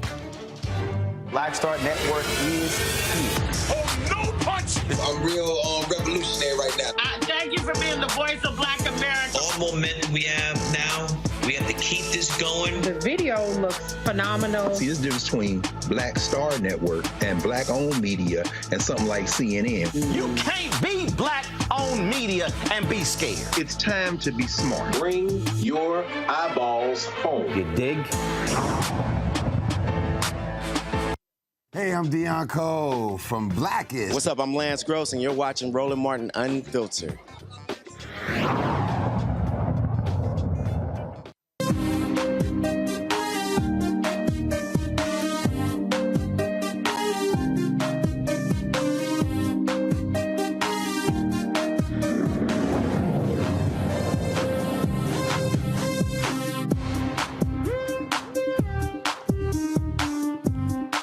Folks, big news about a big donation to the United Negro College Fund. The company Fidelity has made a $190 million contribution, the largest to the UNCF, as it relates to part of its $250 million investment in its My Education initiative. Of course, this new social impact program built by Fidelity and its philanthropic partners, again, commits $250 million over the next 5 years to provide access to education and facilitate economic mobility for up to 50,000 underrepresented African American, Black, Latinx, American, Native American, and Asian Pacific Islander American students.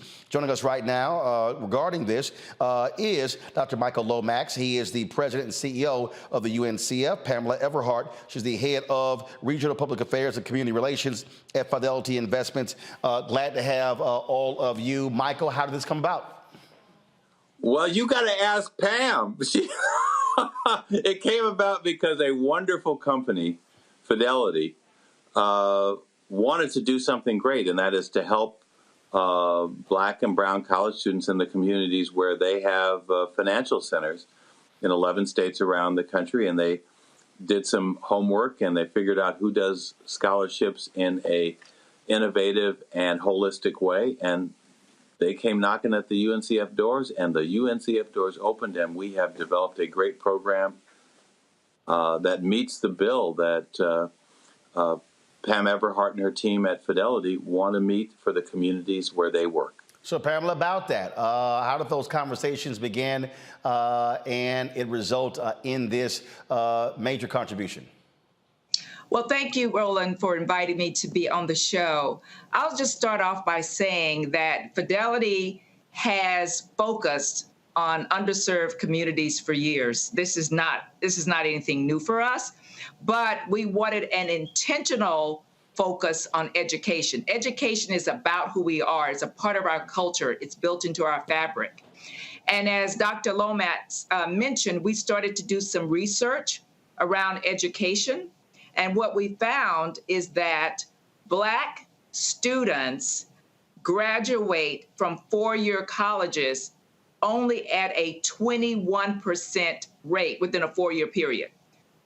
Hispanic students graduate, only 32% of them graduate at 4 years. And with white students, it's 45%. And then we also saw that the amount of loans taken out by Black students was much higher than that of white students. And when they took out those loans, they were risky. So what we wanted to do was make sure that Black and Latinx students have an opportunity to start to build generational wealth. And one way, only one way that you can do that is through education. So we wanted to make sure that those systemic barriers that are in place that prevent our students, our Black and brown students, from graduating with no debt, we wanted to make sure that we could provide an answer to that. So we looked for a partner. We wanted someone smart, someone who was experienced in scholarships, and there was no better partner than the UNCF.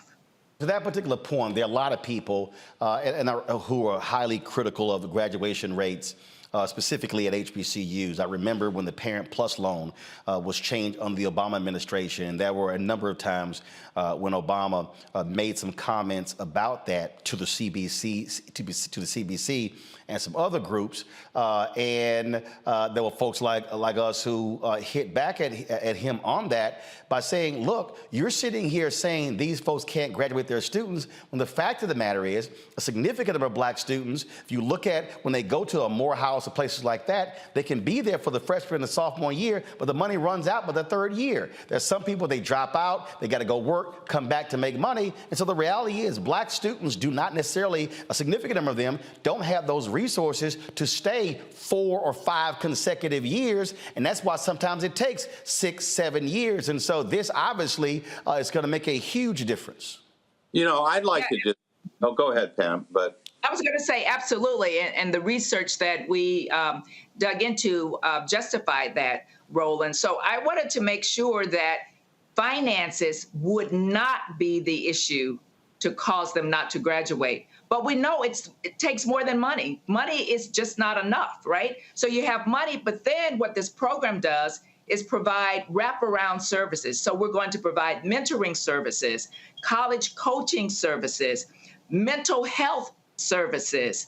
We want to provide opportunities for students to apply for internships and financial education services as well. So all of that together, holistic approach is what we saw is different than the traditional scholarship programs. Michael? Yeah, you know, I think this is, first of all, Roland, you do this a lot, and you talk to people who want to talk about HBCUs and education a lot. You're hearing from someone in Pam and the folks at Fidelity who've really done their homework. They said there's a problem we want to make a difference on, and that is helping first-generation, low-income, Black and brown students in the communities where we do business.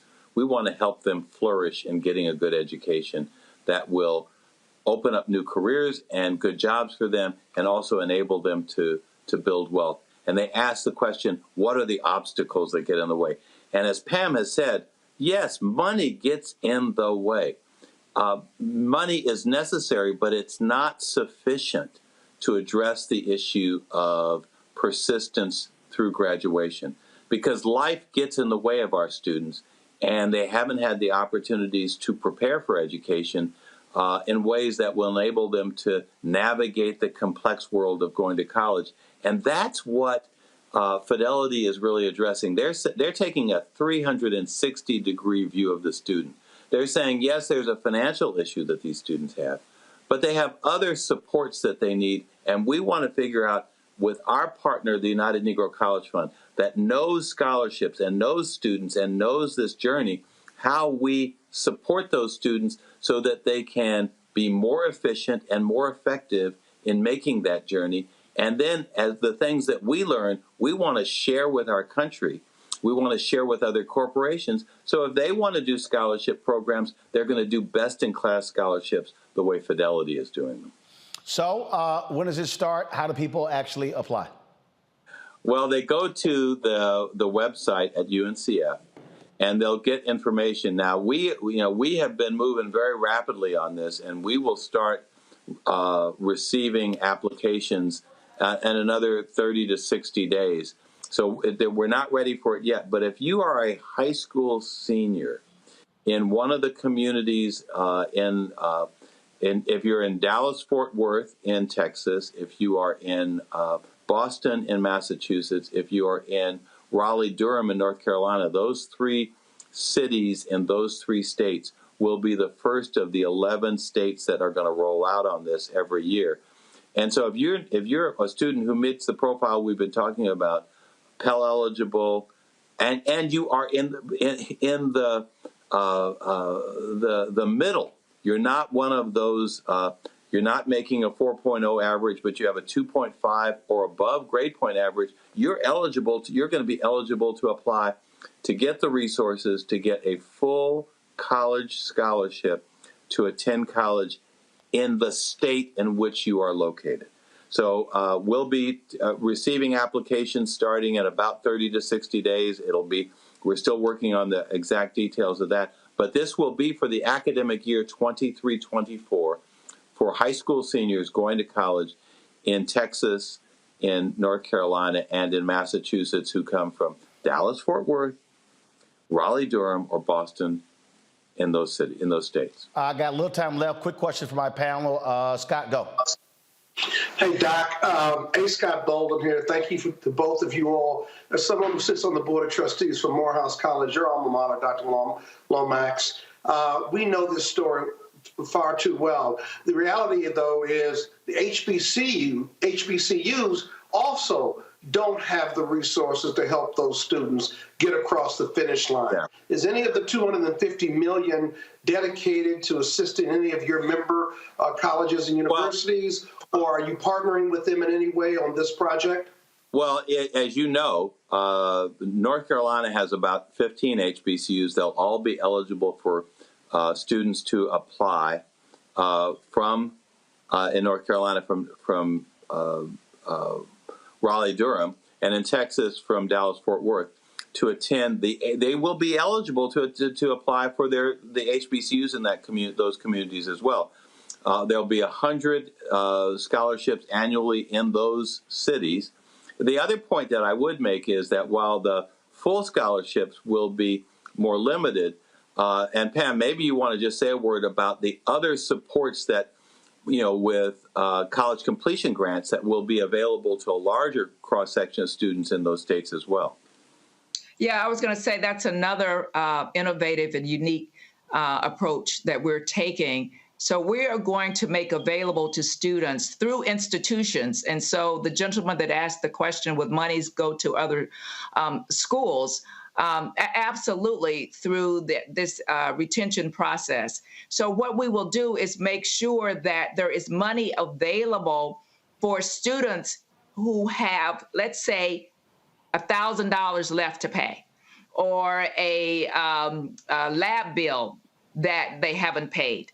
Those small expenses that sometimes prevent you from going on to the next semester. So those retention completion grants we will make available to students as well. And then I also want to say that on this mighty middle, that's something that's different in our approach. Mm-hmm. Generally, scholarship programs look at students who are at the very, very top from an academic standpoint, or from an income standpoint at the very, very bottom. We are focusing on those solid B students, those students that have determination, that have potential, that have true grit, and who basically are the primary workers in America. We want to make sure that they have the resources they need to succeed. All right, then, Pamela, thanks a bunch. We appreciate this decision about fidelity. Michael, always glad to have you on the show as well. We appreciate it. Bye-bye. All right. Thank you so much. Thank you very much. All right, folks, got to go to break. We come back. We continue our New You in 2023. We'll be chatting with Donna Richardson about, again, fitness, getting your mind right to get your body right. That's next on Roland Martin Unfiltered on the Black Star Network. YouTube, folks, hit that like button. Hit the like button, y'all. You know how to hit it. We should easily be over 1,000. Facebook, hit the share button as well. And the same thing if you're watching the Black Star Network app. We'll be back in a moment. Hatred on the streets, a horrific scene, a white nationalist rally that descended into deadly violence. White people are losing their damn minds. As an angry pro-Trump mob storms the U.S. Capitol, we're about to see the rise of what I call white minority resistance. We have seen white folks in this country who simply cannot tolerate black folks voting. I think what we're seeing is the inevitable result of violent denial. This is part of American history. Every time that people of color have made progress, whether real or symbolic, there has been what Carol Anderson at Emory University calls white rage as a backlash. This is the rise of the Proud Boys and the Boogaloo Boys. America, there's going to be more of this. Here's all the Proud Boys, Dave. This country is getting increasingly racist in its behaviors and its attitudes because of the fear of white people. The fear that they're taking our jobs, they're taking our resources, they're taking our women. This is white fear.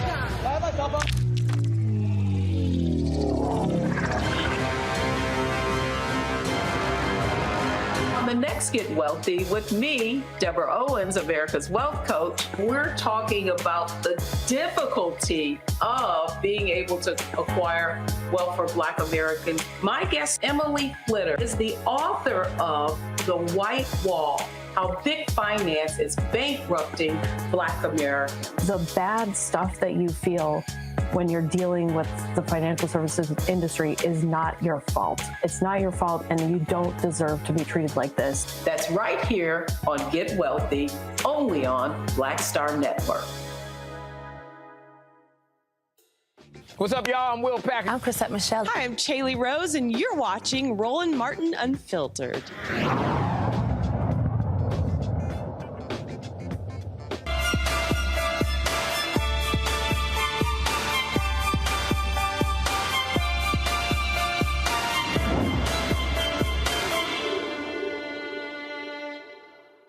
All right, folks, since we began the new year, since January 3rd, we've had our New You in 2023 segments focusing on fitness and health and diet and again, your mind as well. Donna Richardson has been in the game for a very long time. She joins us right now. Donna, glad to have you. First of all, Donna, I want to deal with the mind first because, again, at the end of the day, if you are not committed in your mind, I don't care what it is, whether it's working out, whether it's your diet, whether it's sleep, whether it's anything, you're not going to be successful in the long term. Yes, you're right, Roland. When I talk with people, and I've been doing this for 30 years, I will not even get them started until we try to change their mindset. You have to change and do it like a transforming or renewing of your mind. When you change your thinking, you will follow. So really, it starts with changing your thought process and then acting on that. I think so often we just go to act and we have not thought it through, or we don't have a plan. And sometimes this is about breaking old habits and establishing new habits. I think that is important for people to know that you have to want to change more than you want to stay the same. And it is challenging to change because we do hold on to some of those habits that we've had forever. But I always say it starts with here. right here. If you can change your thoughts, then you can change your actions. I remember Bishop Jakes said that you must eat from the garden of your own thoughts. So don't grow anything you don't want to eat. Everything starts here. So when we can start to change and transform the mind, then we can take steps towards being not just physically healthy, but mentally, spiritually, and emotionally as well. Got folks who are watching and they're already commenting, and one of the things I keep hearing from folks is, all right, okay, where do I start? Where do I begin? Because for a lot of people, it always happens in January. People, they'll join gyms and spend crazy amount of money, all that sort of stuff like that. But there really are some basic fundamental things people can do to begin this lifestyle journey. I would say one is commit. You cannot conquer what you're not committed to moving forward.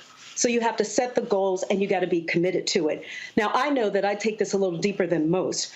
I'd like to have most of the people that I work with to have I would say to make a covenant with God.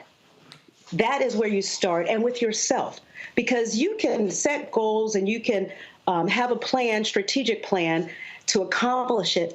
But I think it requires obedience and a higher accountability. Yes, it's great to have, the buddy system, but I think if you can have that plan and that goal with God, and He knows what you're trying to do, and you're communicating every day, you're following up with the actions, that's where that health covenant comes in. Just saying, this is what I want to do. Can you help me?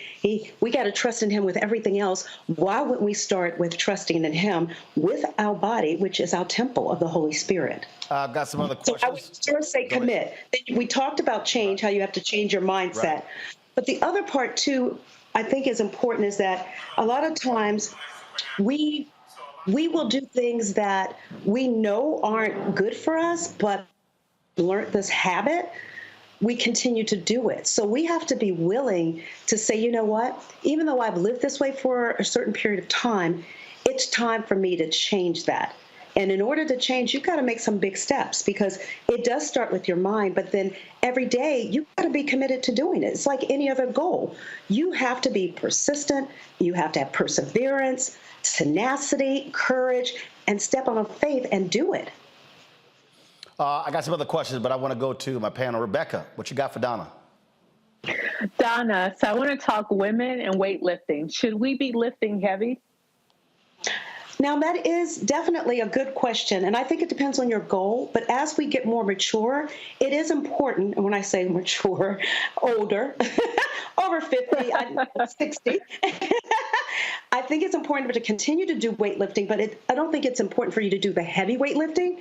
I think it's important to increase your strength, but also to increase toning the muscles as well. So you do weight training and weight-bearing activities, but I don't think it's so much to focus on how much weight you can lift, but just getting stronger and more toner. Because the age, the bone density starts to decrease, and we definitely need to do the weight training that will help increase bone density. That's very important. And then also still doing the cardiovascular so that your heart and lungs can be healthy. And you also want to lose the weight, and that is the common both of them, along with eating a good nutritional program, having that. Nah, everything you just said, Robert don't do none of that. So Robert spend way too much time shooting his guns. Robert, what's your? You just get all kind of help. So you might get 3 questions. Go ahead. I did have a question. You know, we live in a different generation now, where there's a lot of emphasis on aesthetics and body positivity. You know, kind of the Lizzo phenomenon of I don't need to lose weight. Then if you say anything about me losing weight, that's fat shaming. How can you talk to people in your life about maybe getting in shape or helping them to get in shape without coming off as being derogatory or fat shaming or making them feel bad about it? I think we have to change our perception of what being in shape or being healthy is, because being healthy is from the inside out. It's internal. So how's the blood pressure? Are you at risk for hypertension or diabetes?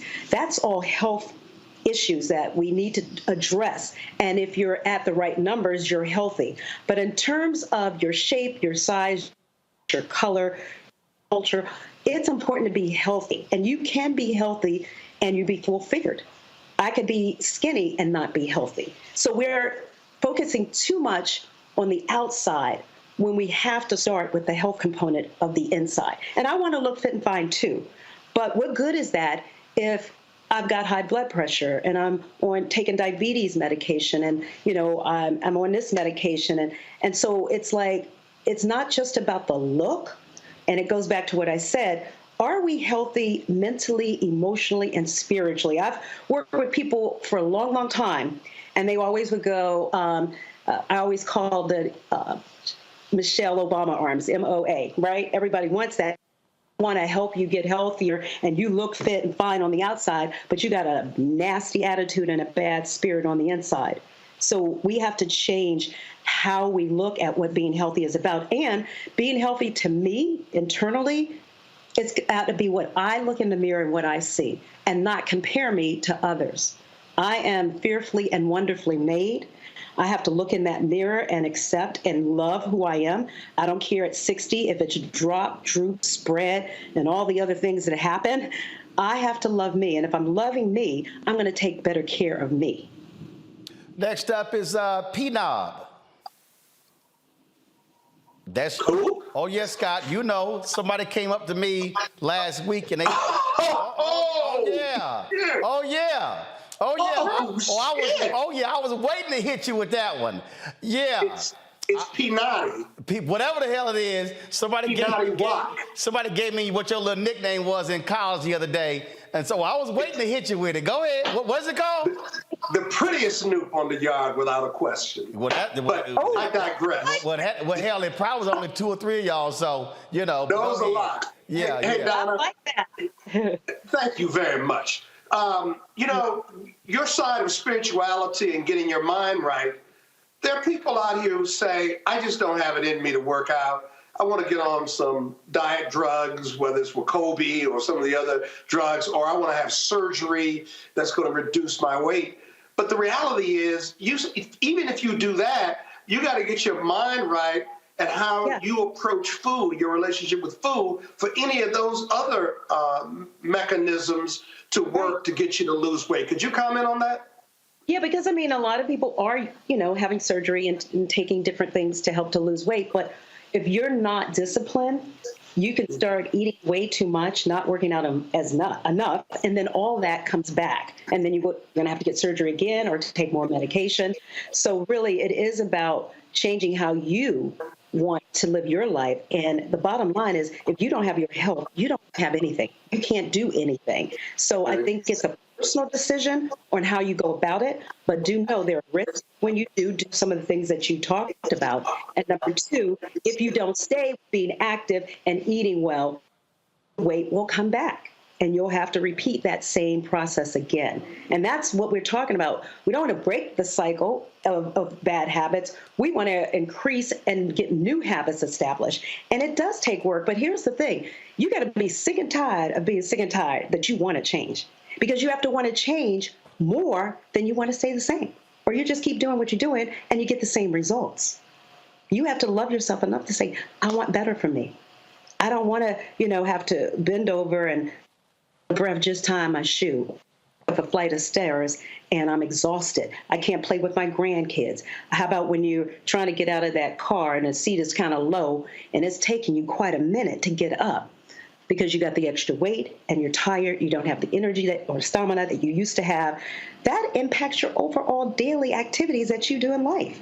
And at some point, if that bugs you enough, if you are so like, okay, enough is enough, you'll do what it takes to change. I just saw Steve Harvey, and he said on his Instagram how he had started his program because he was sitting in a little beanbag or something, trying to play with his kids. And for him to try to get up and do something, they started laughing at him because he had a difficult time just getting up.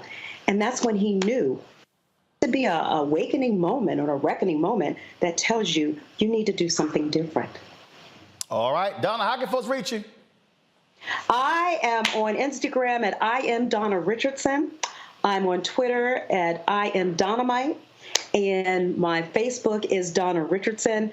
And yes, I'll be giving more tips. I'm glad to be a part of this with you, Roland. I think it's so necessary. We are still facing the crisis in our African American communities.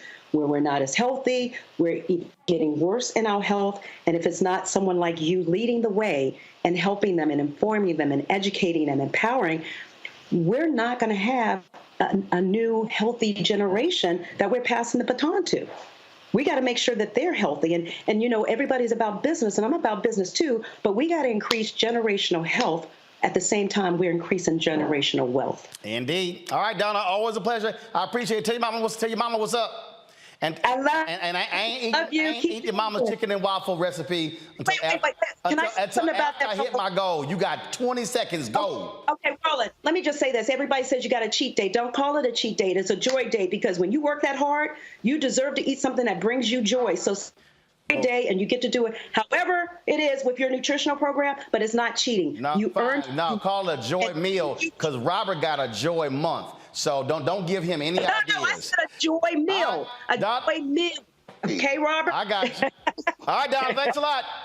Love you. All right, folks, tomorrow we're going to have the second part of our conversation with Dr. Rowe on the show as well. Also tomorrow on the show, HR expert Laren Wagner, go to her photo. She's going to be on tomorrow. We're talking about employees, new year, dealing with job loss, and also how to prepare yourself for that. So we're going to have her tomorrow on the show as well. So a lot we're going to be covering on the show. Let me thank Rebecca, Robert, Scott. What the hell you want to know? P-Naughty Watt. Okay, whatever. Whatever. I mean, I don't know what. Alphas can't pronounce it because you ain't a new. We don't care. Period. We don't care nothing about no news. Not. Yeah, that's all you think about. That's all. And I keep telling. Why you mess with me every time I'm on the show? You don't mess with Robert or anybody else. Let me remind you. I was just. That's racist. I was just Robert. But let me remind you, Scott. You mad because I'm light skinned? I know. Scott, let me remind you. Without Alpha, y'all ain't number Kappa Psi. All right, y'all. I gotta go. I'm gonna see y'all tomorrow. And Scott, you man, you can't rock an ass Scott like I do. I'm out. Folks, Black Star Network is here. Oh, no punches! I'm real revolutionary right now. Support this man, Black Media. He makes sure that our stories are told. Thank you for being the voice of Black America, Roland. Stay black. I love y'all. All momentum we have now, we have to keep this going. The video looks phenomenal. See, there's a difference between Black Star Network and Black-owned media and something like CNN. You can't be Black-owned media and be scared. It's time to be smart. Bring your eyeballs home. You dig? Pull up a chair. Take your seat at the Black Table with me, Dr. Greg Carr, here on the Black Star Network. Every week, we'll take a deeper dive into the world we're living in. Join the conversation only on the Black Star Network. Hi, I'm Dr. Jackie Hood Martin, and I have a question for you. Ever feel as if your life is teetering and the weight and pressure of the world is consistently on your shoulders? Well, let me tell you, living a balanced life isn't easy. Join me each Tuesday on Black Star Network for A Balanced Life with Dr. Jackie. We're all impacted by the culture, whether we know it or not. From politics to music and entertainment, it's a huge part of our lives, and we're going to talk about it every day right here on The Culture with me.